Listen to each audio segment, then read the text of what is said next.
చూసాం కదా. ఇప్పుడు నెక్స్ట్ ప్రాబ్లం అనమాట. నెక్స్ట్ ప్రాబ్లంలో ఏమని ఇచ్చాడు అంటే వాడు క్వశ్చన్ నెంబర్ 2లోని find tan p minus cot r అని ఇచ్చాడు. tan p minus cot r దేని బేస్ చేసుకొని ఇన్ ద ఫాలోయింగ్ ఫిగర్ అని చెప్పేసి చెప్తున్నాడు. ఓకే, ఈ యొక్క ఫిగర్ ని బేస్ చేసుకొని అంటే ఇక్కడ ఏమి ఇచ్చాడు, PQR అని చెప్పేసి ఇచ్చాడు. అయితే క్యూ దగ్గర మనకి ఏమి ఇచ్చాడు, రైట్ యాంగిల్ ఇచ్చాడు అనమాట. క్యూ దగ్గర రైట్ యాంగిల్ ఇచ్చాడు. ఓకే, సో ఇప్పుడు వాడు ఏమి ఇచ్చాడు, అలాగే ఒక సైడ్ తాలూకా వాల్యూ PQ వాల్యూ తాలూకా వాల్యూ 12 ఇచ్చాడు, 12 సెంటీమీటర్స్ అని చెప్పేసి, అలాగే ఇంకొక సైడ్ తాలూకా వాల్యూ లేదా హైపోటెన్యూస్ వాల్యూ అనేది 13 సెంటీమీటర్స్ అనేది ఇచ్చాడు అనమాట. నెక్స్ట్ ఈ వాల్యూ మనకి ఇప్పుడు ప్రెసెంట్ ఇంకా తెలియదు, క్యూఆర్ వాల్యూ మనకి తెలియదు. సో ఈ క్యూఆర్ వాల్యూ వాడు ఇవ్వలేదు కాబట్టి సో ఇప్పుడు ఏం చేస్తున్నాం, ఇక్కడ మనం 12 సెంటీమీటర్స్ 13 సెంటీమీటర్స్ డయాగ్రామ్ ని బేస్ చేసుకొని వాడు ఏ వాల్యూ ఫైండ్ అవుట్ చేయమని చెప్పాడు, tan తాలూకా P వాల్యూ tan cot తాలూకా R వాల్యూ ఫైండ్ అవుట్ చేయమని చెప్పాడు అనమాట. అయితే ఇక్కడ చూడండి ఏమి ఇచ్చాడో రాసాను ఇక్కడ. So first of all PQ అంటే P నుంచి Q వరకు కూడా ఏవైతే ఉందో దాన్ని బేస్ చేసుకుని 12 సెంటీమీటర్స్ ఇచ్చాడు కాబట్టి సో ఇక్కడ PQ ఈజ్ ఈక్వల్ 12 సెంటీమీటర్స్ రాసాము. నెక్స్ట్ అలాగే PR అని అంటున్నాం కదా, P నుంచి R వరకు కూడా మనకి ఏమి ఇచ్చాడు, 13 సెంటీమీటర్స్ అనమాట. సో 13 సెంటీమీటర్స్ వేసేసాను. ఇప్పుడు ఏవైనా సరే మనకి 2 సైడ్స్ తెలిసిన తర్వాత ఇంకొక సైడ్ మనకు తెలియనట్లయితే అప్పుడు ఏం చేస్తాం, మనం పైథాగరస్ థియరీ అప్లై చేస్తాం కదా. అట్ ద సేమ్ టైం ఇక్కడ కూడా ఏంటి అంటే పైథాగరస్ థియరీ అనే దాన్ని అప్లై చేసాం మనం. సో ఇక్కడ పైథాగరస్ థియరీ ప్రకారం మన ఫార్ములా ఏంటండి, hypotenuse square is equal to side square plus side square అనమాట.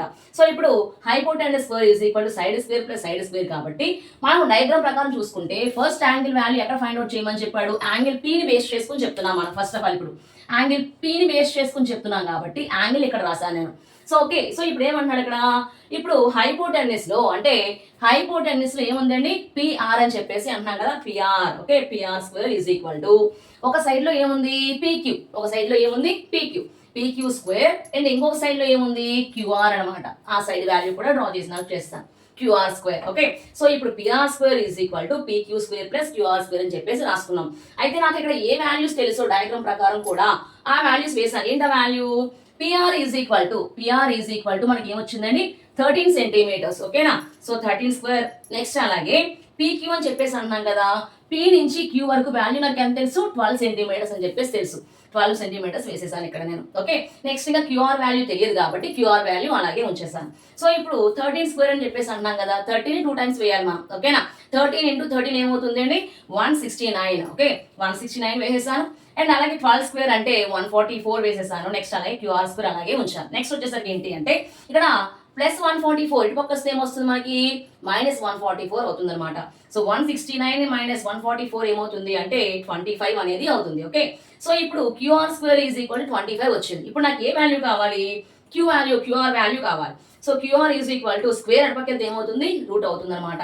సో ఇక్కడ రూట్ 25 అనేది వచ్చింది. సో ఇక్కడ రూట్ 25 అంటే 25 ని మళ్ళీ ఏ విధంగా రాసుకోవచ్చు, ఇక్కడ నేను 25 ని 5 స్క్వేర్ అని చెప్పేసి రాసుకోవచ్చు. ఓకే, సో ఇప్పుడు ఏం చేస్తాను, 25 ని కాస్తాను 5 స్క్వేర్ అని చెప్పేసి రాసాను. ఓకే, అప్పుడు QR ఈజ్ ఈక్వల్ టు అక్కడ స్క్వేర్ కి రూట్ కి క్యాన్సిల్ అయినట్టయితే ఇంకా ఏం మిగిలింది, 5 అనేది మిగిలింది అనమాట. వాడు యూనిట్స్ ఇచ్చాడు కాబట్టి సెంటీమీటర్స్ అని చెప్పేసి ఇక్కడ కూడా నేను యూనిట్స్ అనే దాన్ని అప్లై చేశాను. ఓకే, అప్పుడు QR is equal to 5 centimetres అనేది వచ్చింది. QR is equal to 5 centimetres వచ్చేసింది. అయితే మనం తీసుకున్న రెక్టాంగిల్ ట్రయాంగిల్లో నాకు ఇప్పుడు 3 సైడ్స్ వాల్యూ తెలుసు కాబట్టి వాడు అడిగిన దాని ప్రకారం కూడా ఫస్ట్ ఏమడిగాడు, tan P minus cot R.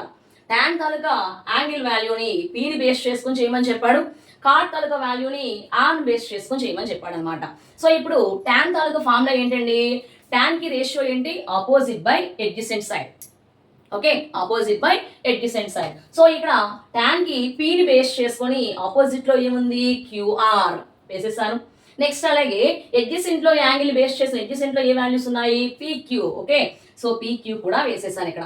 So ఇక్కడ QR అంటే వాల్యూ ఎంత తెలుసు, 5 సెంటీమీటర్స్ అని చెప్పేసి తెలుసు. PQ అంటే వాల్యూ ఎంత తెలుసు, 12 సెంటీమీటర్స్. ఓకే, అంటే tan P value find out చేస్తాను ఇక్కడ నేను. tan P వాల్యూ ఎంత వచ్చింది, 5/12.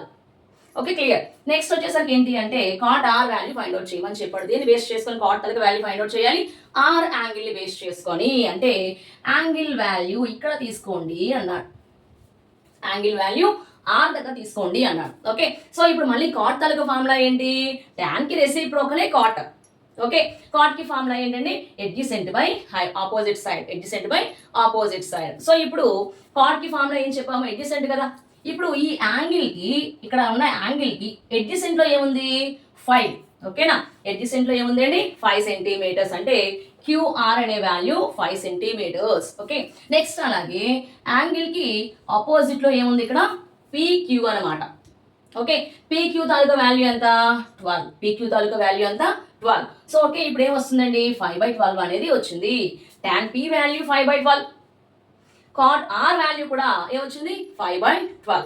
వాడు అడిగింది ఏంటి tan p minus cot r, tan p minus cot r అని ఫైండ్ అవుట్ చేయమని చెప్పాడు. సో tan p వాల్యూ వేశాను, cot r వాల్యూ కూడా వేశాను, రెండుటి కూడా ఇది చేసినట్లయితే ఏమొచ్చిందని ఆన్సర్ 0 అనేది వచ్చింది. ఓకే, నెక్స్ట్ ప్రాబ్లం చూద్దాము. నోట్ చేయించాడు. If sin a is equal to 3/4 calculate cos a tan a. cos a value కావాలి, tan a వాల్యూ కావాలి. అంటే యాంగిల్ ఎక్కడ తీసుకోవాలి, ఇక్కడ యాంగిల్ తీసుకోవాలి, యాంగిల్ థీటా. అంటే యాంగిల్ ఏని బేస్ చేసుకొని మనం ఏ వాల్యూస్ ఫైండ్ అవుట్ చేయాలి, cos values tan values find out చేయాలి. అయితే వాడు ఏమి ఇచ్చాడు, sin a is equal to 3/4 అని అన్నాడు.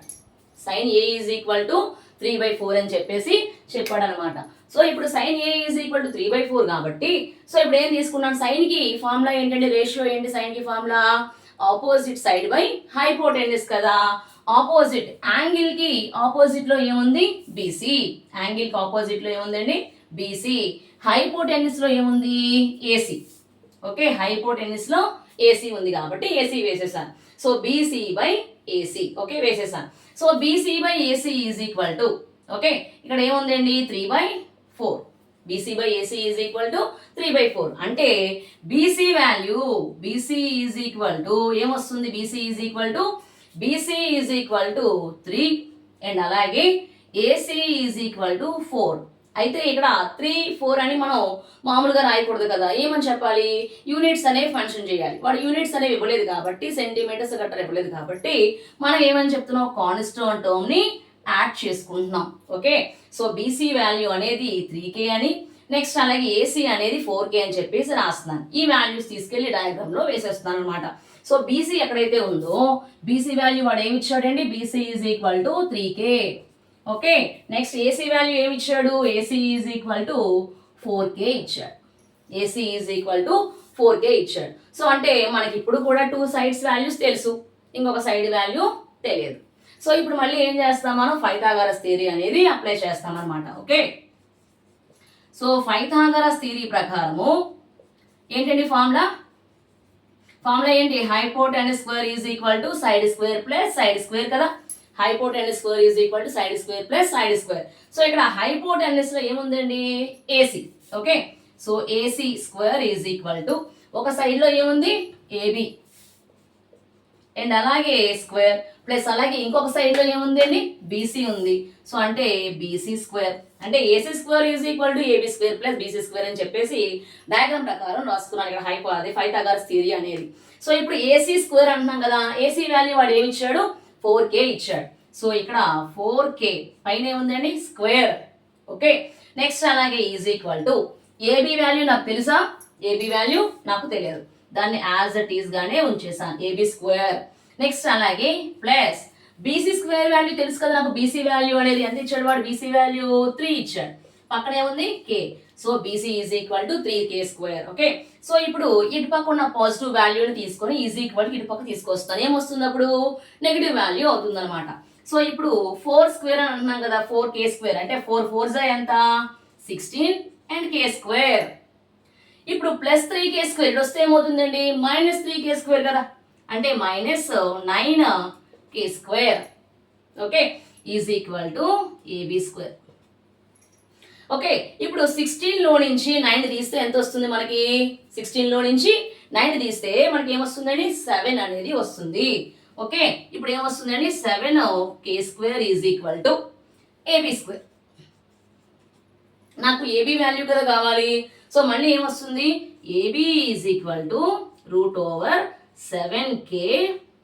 ఓకే, 7k స్క్వేర్ అని చెప్పేసి రాస్తున్నా, 7k స్క్వేర్. సో ఇప్పుడు ఏబీ ఈజ్ ఈక్వల్ టు ఇక్కడ చూడండి √7 అండ్ అలాగే √k స్క్వేర్. ఆ యొక్క రూట్ అనేది 7కి వర్తిస్తుంది, రూట్ అనేది k స్క్వేర్ కి కూడా వర్తిస్తుంది కాబట్టి ఏం చేస్తున్నాను ఇక్కడ √7 √k స్క్వేర్ అని రాశాను.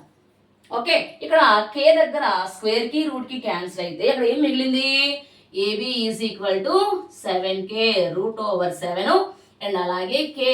ఓకే, సో అంటే ఏబి వాల్యూ నాకు ఏం వచ్చినట్టే అండి, √7k √7k అనేది ఏబి వాల్యూ వచ్చింది. సో ఇప్పుడు వాడు అడిగింది ఏంటంటే అడిగాడు కాస్ తాలూకా ఏ వాల్యూ టాన్ తాలూకా ఏ వాల్యూ ఫైండ్ అవుట్ చేయమని చెప్పాడు. సో ఇప్పుడు కాస్ యాంగిల్,